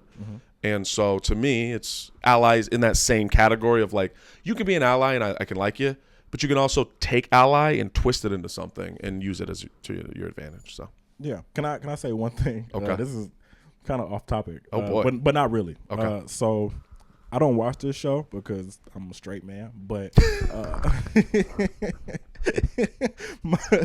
my wife was watching Love Is Blind, right? Okay. And there was a white lady on there, and she was in the pod, and she was talking to a white guy, right? And she was like, "Yeah, so what's your opinion on Black Lives Matter?" Right? And he was just like, "Bro, I don't really get into it. Like, it's, you know." And she was just like, "I just don't know if I could talk to someone who just," but she openly admitted before she judged him, and was like, she just started really getting into Black Lives Matter with It's very recent for her. George Floyd. That's super recent for her. She's grown, right? Yeah, these are adults. Yes, Yeah. yes, these are adults. Yeah. But I just thought that shit was funny because like Black Lives Matter, even if the actual group itself was something different than the concept of Black people's lives mattering. I think it's funny that they can pick and choose when to care. Like, oh, this is a global phenomenon now. So like now I want to put the black squares on my Instagram page, and now I'm a fucking beat my chest because I'm a social rights activist now. I'm a civil rights activist at this point. I just think it's funny because I think that's a lot of them. It's like, oh, we care now. So now I'm like, how dare someone else not care? I'm just like, bro, you don't give a fuck either. Yeah. You don't. And I kind of wish I was just like a fly in a room. To be like, bitch, shut up. Yeah. Well, the fly says, "Bitch, shut up." Yeah. Well, Okay. me the fly. Right, you as the fly. That'd be an Like, interesting episode. And that's it. I don't know if I worded it the same. So my question that I usually ask at the end is, what do you want to say to yourself 5 years from now? We didn't talk about comedy, man. I know you got to go somewhere, but like we didn't talk about comedy. You want to talk about comedy? Yeah, I mean, we comedians, bro. We didn't talk about comedy. Like, when do you have to leave? How much time until we have to go? Well, I got to go barking outside this show tonight. I want to be there by like 4 something. Okay, cool. It's 2:38. What do you want to speak on comedy for? We comedians. No, I mean not for. I mean like, what is it about? What speaks to you about comedy right now? What is something that's in your head? What we're doing right now, Dave, because earlier you started talking about it, and then Aaron wanted to talk about Jesus. So, He likes Jesus. That's my yeah, man. right. That's my man. What? That's my partner, though. You know what I'm saying? My man's Sure, man. he was very cool, but let's just be real, he was probably annoying. He's like, you need to stop. That's my man's. What is your career doing now, Dave? Because we talked about Roy Wood, and you know how I feel about Roy. Why are you putting a microphone in my face? I can't hear you. They don't need to hear me unless you want me to say old dude name again. He moved that mic fast. I'm not editing it. Tired. No, you're editing this shit. You're going to edit it. I love the craft of comedy. The good, the bad. Ask me something. If you could give advice to yourself when you first started comedy, you can go back in time and say, "Young Dave, here's what you kind of need to do," and then you get sucked back into now. What advice would you give yourself? 1, pause. 2, Nick, okay. See. Whoa, boy. I had to do it. Oh boy. We'll talk later. Go ahead. No, but I'm not sucking myself into anything. You're not gonna. You can't. If you could, you know. If I could just talk to myself. No, if you were like flexible enough. That's insane. Okay, No, I'm not continue. Marilyn Manson. No, thank you. No, thank you. I don't even like to look at it. But no, the only advice I could give myself is to just do what God is telling you to do. Believe sooner. Do you think younger? What age are you picturing yourself as? I started comedy at 23. Do you think 23-year-old you would have listened to you? Listen to me, yeah. Interesting. You wouldn't listen to nobody else. Depends on the person, but most times I've felt like I had my best interest at heart. So I would listen to me. If I was like looking at me, it's like, hey, you need to do this. Like I would probably listen. Interesting. And do you think that would have? Well, no. I mean, we're making butterfly effect ripples, and that's a whole other thing. But do you feel like you've made it right now? Because I remember we discussed the money that you were making for different ventures. Do you feel like you've made it? I think that my opinion on what making it is has changed. I think there was a time when money was making it, and now I think impact is making it. Okay. So I feel the impact that I've had on people, not comedians, but just audiences and just people around. I think I've made a great impact on people that if something was to happen, then, my impact is felt. I made it. I'm good. Like everything else is extra at this point. So when I say I'm at peace with so much in life is because I'm doing what God tells me to do, and I reap the benefits of that, and everything else is extra. So whether it's money or whatever, or fame or acclaim, that's all extra. But as long as I've reached enough people, there's no number on that. But I get a lot. People show me a lot of love, and for a long time, I had a hard time receiving it, and I still do at times. But I understand what it is. So go ahead. What you about to say? Nothing. You would have just said pause. Say it anyway. You're just receiving that love, man, and I'm really proud of you for receiving that love. I would not say pause to that. Really? No, I would not say pause to that. You can receive love. Okay. Yeah. This boy receiving But it's that like, love. yeah, no, you was. I was giving it to you. It's like, nah, bro, relax, relax. Do you are there any comedians in the scene that are newer that you see a lot of potential in? Define newer. They've been in the game for up to 2-3 years. Or you're not looking for people like that. You're to yourself. Yeah, I don't know the years people have been doing it, but I will say my favorite young comedian, I'll say young because she's younger than I, would be Joy Gamby. She's just a great human being, a woman of God, and anytime I have an opportunity, I'll present it to her first, and she often does the same, same for me. But I appreciate her for who she is as a person and as an artist and a comedian, but more as a person than anything. I would love to get her on. I think I've asked a few times and it's fallen through in ways, Okay. but eventually I'll get her on. Can you describe Joy Gamby and how you perceive her and what it is about her that you appreciate? You can just tell when some people have been touched by God and receive everything that God is. And she is also, I don't want to say like myself, but you can hear God when she talks. When she moves in a room, you can feel God in the room.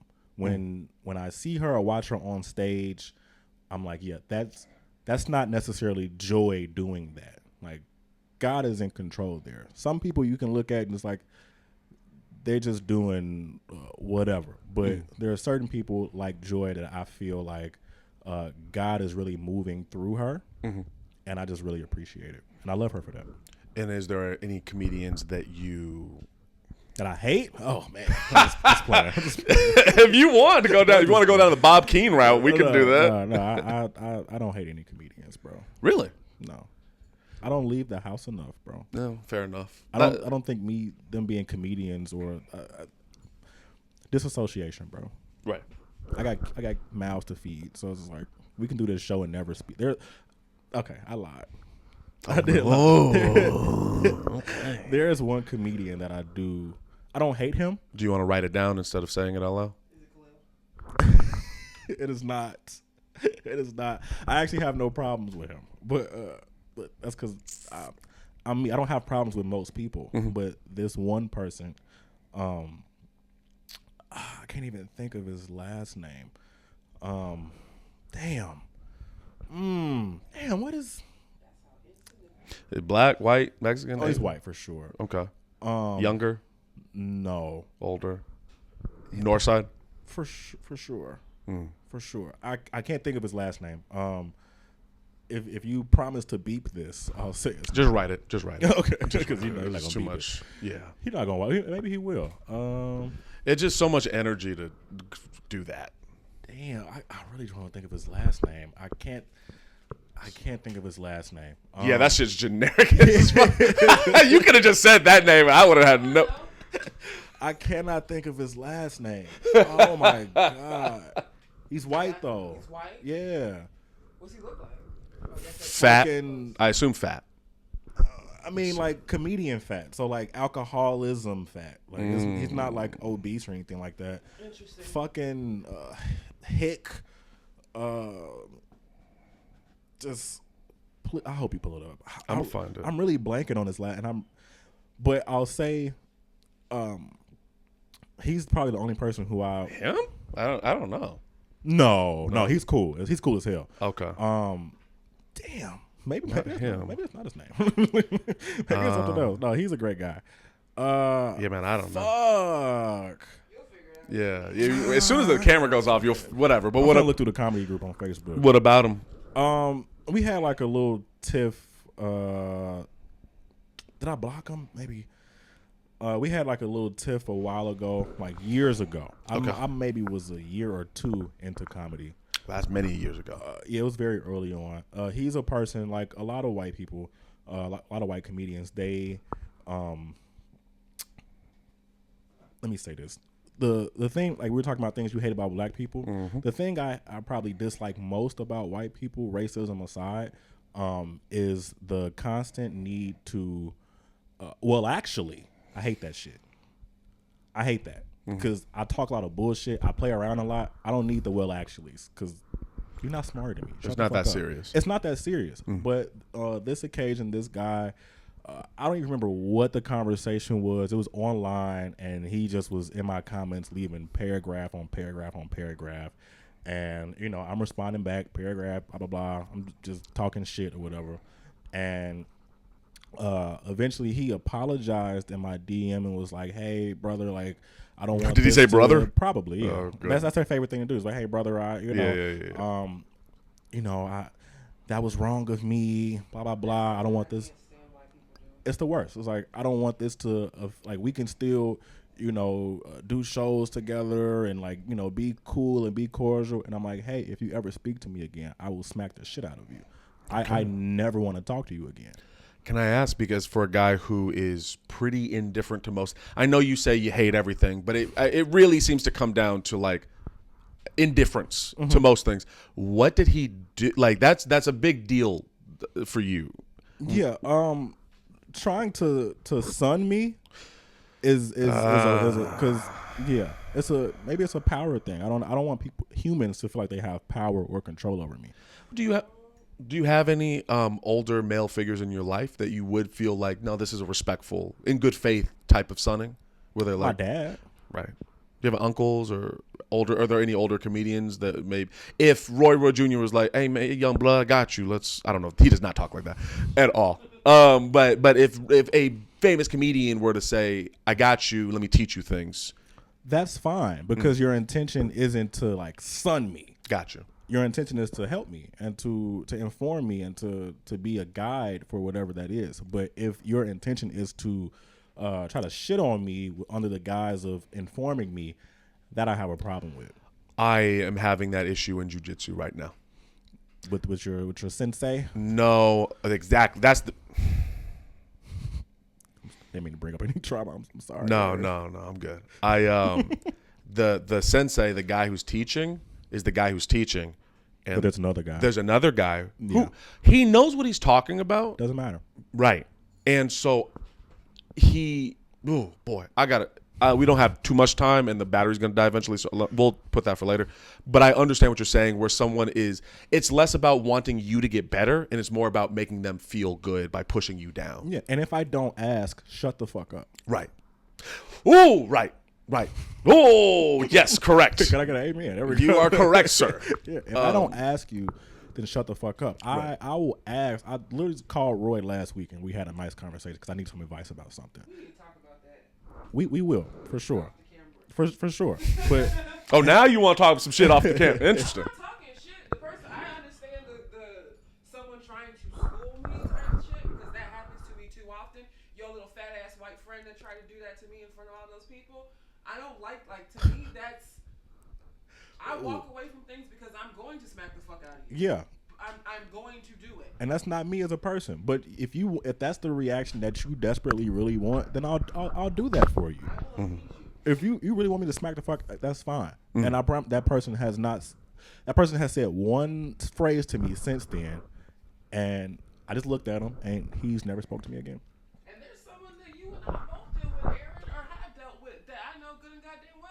was trying to sun you, and then he tried to come for me in my DMs. That's why I always say, if I see, I ain't gonna pay child support no more ass, I'm going to smack. That's why I'm always like, if he comes around me, keep him away from me, because I don't have anything for you. I found it. Oh, I'm so excited. Let's see it. I found it. This guy. Oh, really? Hate him. I knew it. Hate him. I knew it. Really? As soon as you said it, I knew it. Oh my. The camera might have picked that up too. I don't know, No, but it didn't. because I moved it kind of. Can't stand him. Wow. Okay. Yeah, that guy. Yeah, piece of shit. Oh shit. Yeah. Okay.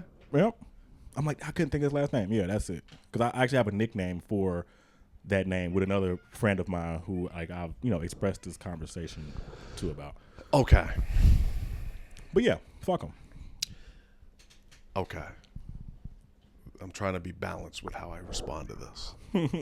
Because I have no issue with this person on a personal level. And I know you were not expecting me to take upon your beef, for obviously. There's no beef. Yeah. Sure. Your feelings, your emotions, the little that you have left. I reserve them. I would say then, wow, interesting. I'm trying to picture it because, yeah, that's interesting. Okay. Yeah, like I said, like I don't think he's a racist person. I don't think he's a hateful person. But you tried it, and that was enough for me. Are there second chances for anybody? I leave that for God. I'm not big on second chances. I let God do that. If you need a second chance, you want to repent for your sins, hey, that's between you, Jesus, and God. That has nothing to do with me. But if you do me like some shit like that, where like you really try to like, because I don't give that energy for someone to bring it to me. Right. I'm cool with everybody. I show love, even if I don't want to fucking engage in like I'm cool. But if you try me, then that's pretty much it. I'm not a violent person. I'm not an angry person. But if you try to bring that out of me, then there's consequence to that. I don't want to talk to you. I think to speak to white culture, there is a lacking in consequence. I think the perfect example of that is, did you ever watch Jackass when you were a kid? You didn't seem like you did. Really? Did you enjoy it? Sometimes. Okay. That was my Jackass is the purest form of white people to me. Yeah, you could say that. That is them at their purest. Like what they are. It's wild, it's insane, it's dangerous, it's disrespectful, it's gross, it's strange. It's freedom in a lot of an immense freedom. Say it, bro.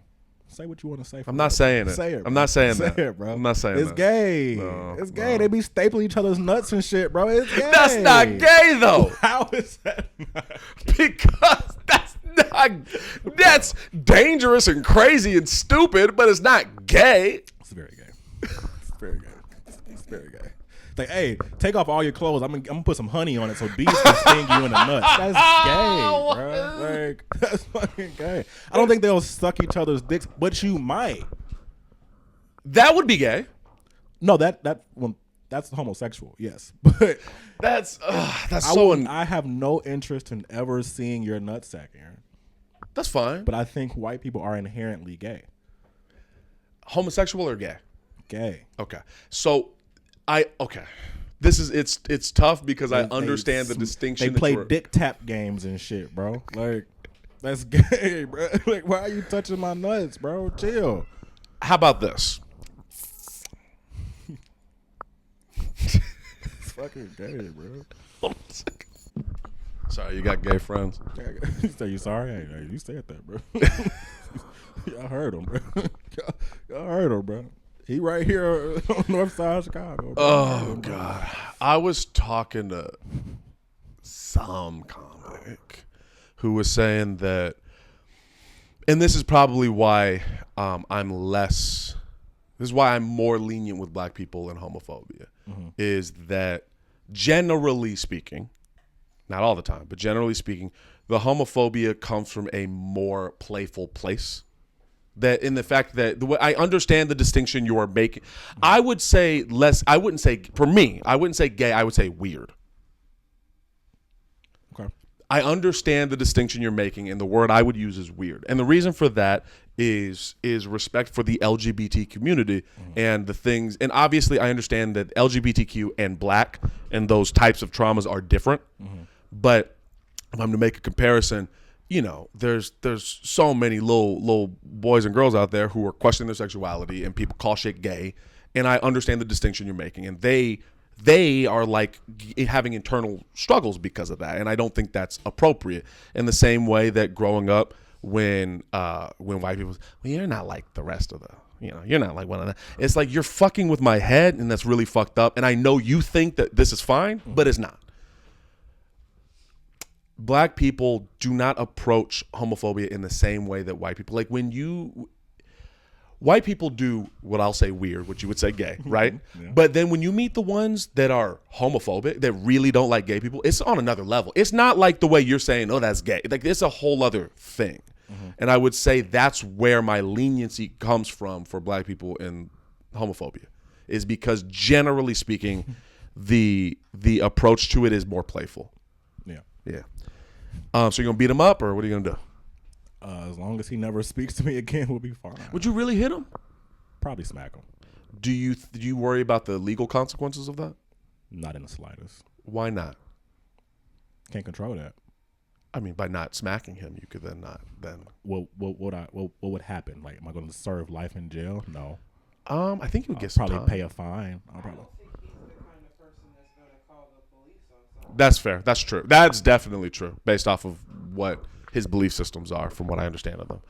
But even that aside, like, even if he was like, I'm call a cop kind of person, like, okay, you're gonna have to find me, and you have to prove it too. But. I think because of some experiences I've had recently, and I think about that is to go to consequences when it comes to white people, and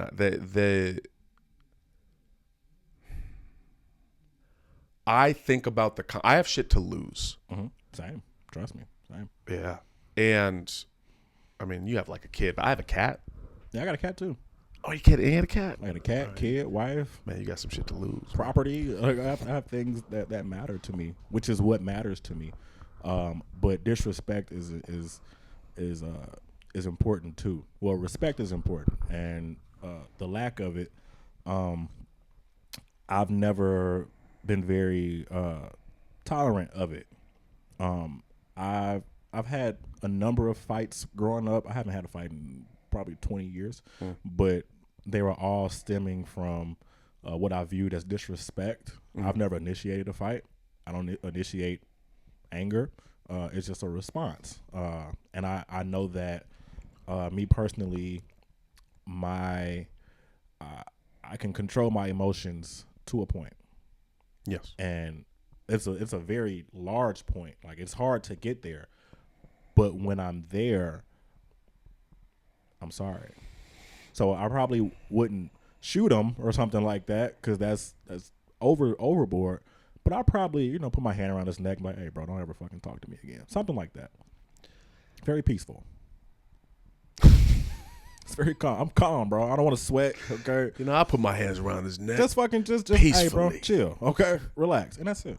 Now, would you do that same thing would you feel comfortable doing the same thing to someone who could kick the shit out of you? Yeah, sure. But I don't know if we'd ever get to that point, because their respect would be there.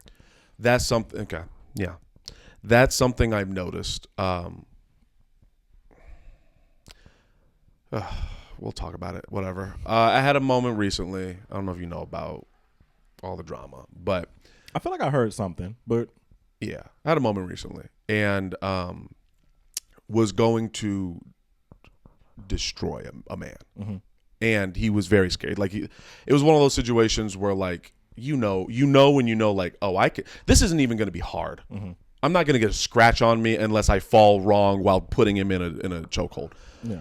And the another man who has some martial arts background was speaking to me about, like, we were talking because he was my ride, and he was like, we were talking in such a way that felt very different than how I was talking to the guy that I have a problem with. and there came a sense of mutual respect, of understanding, like, if we were to get into a fight, both of us are going to get hurt. Whoever wins, someone's going to have to win, but both of us are really going to feel it because we can both do things. Yeah. And there is a mutual respect that comes with that. Yeah. And I think that, ironically, the people that are usually the most disrespectful are the easier. Can't fight. Right. Yeah, for sure. And I have to say, that confuses me. That logic confuses me. Defense mechanism. Okay. Yeah, I don't think it should be confusing. It's a defense mechanism. It's if I know I can't fight and I'm just like rah, Rar, like, rar. you know what I'm saying? It's like most people would not want to fuck with me because I'm trying to overcompensate, for lack of better terms. Like yeah, I'm crazy. Like yeah, leave me alone. But it's like, nah, I'm okay. I'm peaceful. I don't want to fight anybody. Yeah. Yeah. I don't want to fight the person I don't want to fight him. I'm speaking of I still am in a space. This has not been 10 years. It's been fresh, yeah. It's very It just fresh, happened. and I'm still ruminating. It's processing. I'm processing it. Yeah, ruminating is not the right word. I'm processing it. And I was talking to somebody about this. The headspace I'm in now is I'm 90% happy with how I approached it because it got handled in a way without violence. But there's that 10% that still lingers that I'm like, fuck, if we were in a different context when I finally caught this person, he could be in the hospital right now. And I'm still grappling with that, I suppose. Yeah, that's angry Aaron. He's there. And that's the thing that you're speaking like that's new. You didn't know me before. I'm telling you that I know you're using anger in the way you're describing it, but like I used to be angry. Yeah, angry. And I didn't like that feeling. me neither. Yeah, I don't like being angry. yeah. I don't like being angry. I don't like yelling. I don't like tension. Like I'm maybe a pacifist in theology, I guess. Like I have no interest in violence. Yeah. But there comes a point. So Yes. There's a fork in the road, and there's the point where sometimes I'm gonna have to put you in a headlock, bro. I don't want to punch anybody, but I will choke the fuck out of you. I think that's my thing. I think I'm more jujitsu than taekwondo. Yeah, because I think there's more control over the situation with grappling. That when you hit somebody, you don't know how they're gonna fall, what's gonna happen from there. Like if you can, they hit you back, but if I put you in a crippler crossface, bro, you're cooked. what WWE shit? Wait, what is that? What did you say? I'll put you in a what? The crippler crossface, bro, you're cooked. Rachel, what is that? That's some WWE shit. A crippler crossface? Yeah, that's the one. Is that a thing? That was Chris Benoit. What is that? What is that? Well, it He happens. killed his family. So. Why'd he kill his family? CTE. Well, that the spirits got to him through the CTE, or Nah, CTE got to him. yeah, Brain damage. interesting. That'll happen. A bunch of diving headbutts was another one of his moves on the mat. Boom, boom. Do that for 20 years. Boom. You shake your brain up. You might kill some people. So It'll happen. and wrestlers are also mostly drug addicts. Yeah, I was like drug addicts too. So steroids, painkillers, that on top of CTE. Rest in peace to the family though. Yeah. But yeah, if I put you in a crippler crossface or fucking full Nelson, I've been practicing these moves my entire life. Okay, I put my cousin in a camel clutch when we were like 4. So I need to see these. I need to see images of whatever you're talking about because it sounds insane. I mean, hey, it get the job done. Wrestling was my shit growing up. So Where do you see your comedy career going based off where it is now? Based off where it is now, I feel like my stardom will continue to grow. I've been a DIY person up until this point. I feel like that is the route that God has picked for me in this in this lane, just doing it my way. Yeah. People have different ways. Some people they stalk the comedy club booker and blah blah blah, and I'm just like, hey man, I give it a try. I am who I am. If you know me, you'll book me. I'll reach out.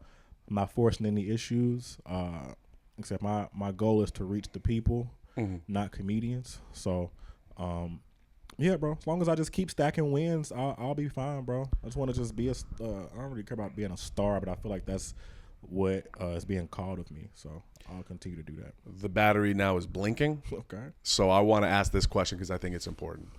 And I don't know if I asked it already. So if you could say something to your son, let's say when he's about 16, let's say 16-year-old version of your son, what would you say to him? Assume, like, knock on wood. For sure. Would you say something? What would you say? Listen to God. You'll never go wrong. And you'll know if you're listening to God or something else. You'll know because it's in you. And I've done my part to make sure that's a part of you. And to keep that ingrained in your mind. That voice is always there. Listen to it. I said the same thing when you asked me the last time about if I had advice for myself 5 years ago or something like that. And I said, just keep listening to yourself. You've been right this whole time. Same thing. Just listen to God and you'll have no regrets because that's where the peace is. Peace is with God. So continue to go with God. You'll be at peace. I love you. Let's take this picture.